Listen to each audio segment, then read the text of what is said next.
L'ultima domenica di Carnevale, ecco tornare a sfilare per il centro storico di Este i carri allegorici e i figuranti.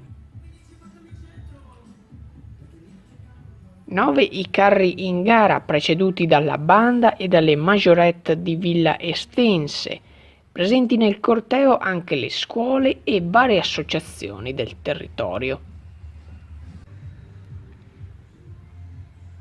Partiti dalla stazione ferroviaria, i gruppi sono giunti in piazza Maggiore, dove sono stati valutati da una giuria e dove i festeggiamenti sono continuati con le performance degli sbandieratori.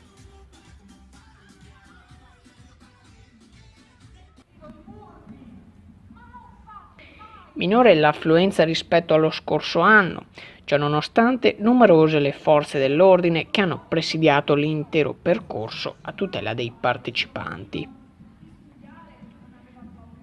Potete trovare il video completo della manifestazione su Swishamer Channel Premium o in replica su Swishamer Channel Premium 1 giovedì alle 16 e i contenuti extra con la fotogallery sul nostro sito internet o nelle nostre pagine social.